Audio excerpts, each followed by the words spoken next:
Hey guys! Yep, I'm back with another video. Reason why I'm back with this baby, well, much requested by several people since I've been talking in a lot of my recent videos about the fact that I still have my very first Reborn. This is her. She does not have a name. If she did, I don't remember what it was. I don't think I ever named her. I acquired this baby in, I think, early 2000. So she's old. She's more than 21 years old. Can you believe it? So what I'm going to do in this video is I'm going to talk a little bit about her, and then I'm going to put Monroe next to her so you guys can see my first to my current in my collection, and we can compare the differences. There are many. But I wanted to talk about this because, like I said, it was requested by several people that they wanted to see the doll. I have shared her before on my channel. It's just been a really long time. But this doll, and I'm going to kind of share a little story with you if you didn't already know, the term reborn, where did that come from? So in the early years of our hobby, what people did, what artists did at the time, is they would go purchase a doll from a store, and it was a Behringer doll that was the most realistic type of sculpt you could find in a baby doll.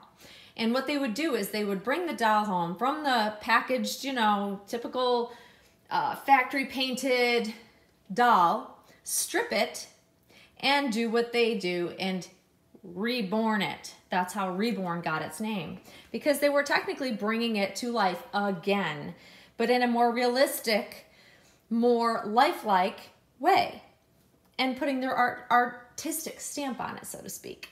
And so the early Reborns were, I don't even know if I would call them a reborn. I've said this before.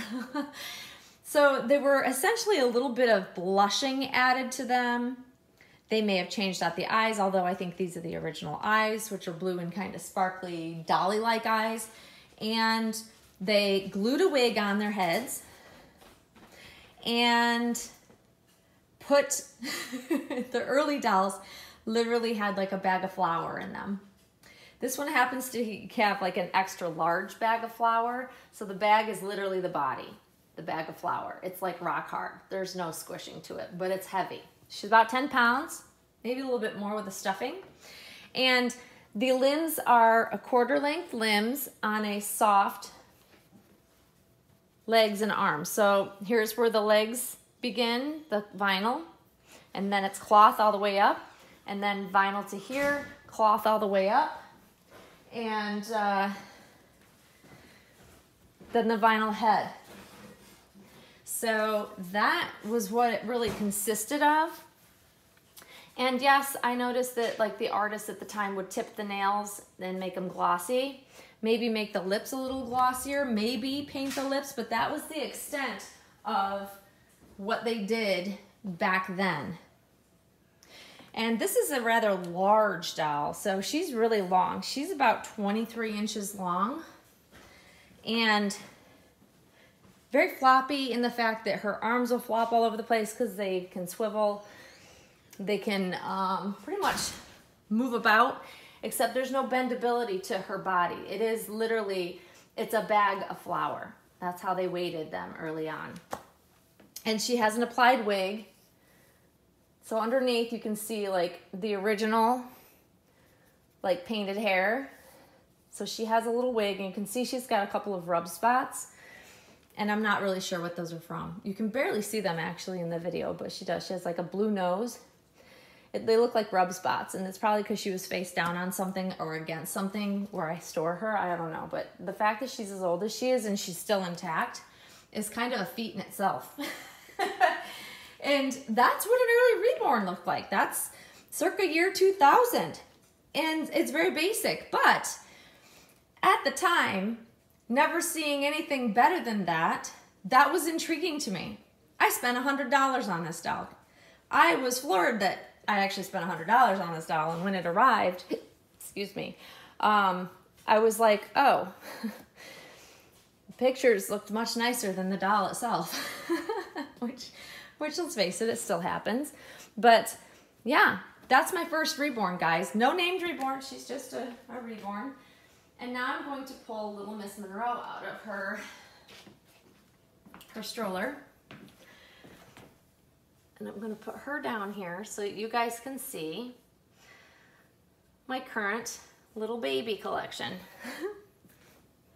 Let's make sure she's still in the picture in the frame. All right, so, well, there you have it. Look at the difference in size though. Monroe is about 21 inches long if you were to straighten out her legs. And then next to this baby, straightened out, she's like 23 inches long. She's a big baby. She's a huge doll.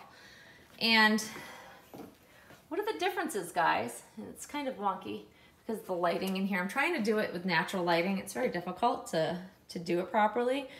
Well, Monroe looks like she's a little bothered. The fact that I'm comparing her to this doll, like how dare I?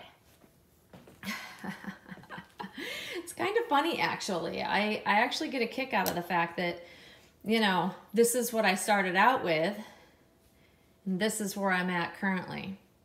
There's a huge difference. The amount of realism, let alone the painting style, the coloring, and you'll notice that the coloring difference is that she's got very pink tones. This doll has a yellow tone, a orangey yellowy tone.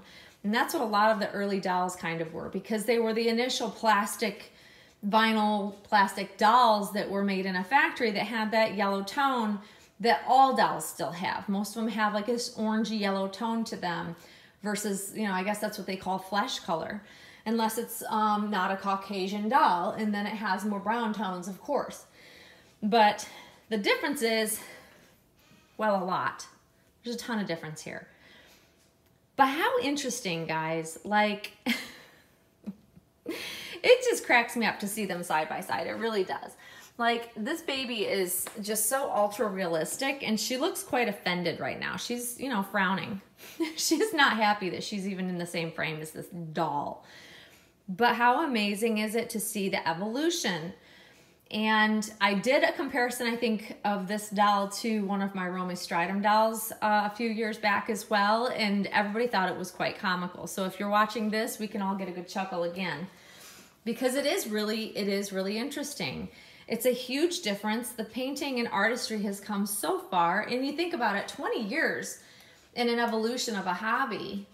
It seems like a long time, but to me, it's gone in a flash. Like, it's gone by very quickly, and how fast artists really improved their techniques and were able to bring realism, you know, to these dolls, to these mediums, is freaking amazing. The fact that we started with vinyl, and along with vinyl, we had clay babies, and, you know, those were breakable. They were beautiful because, you know, it was one of a kind.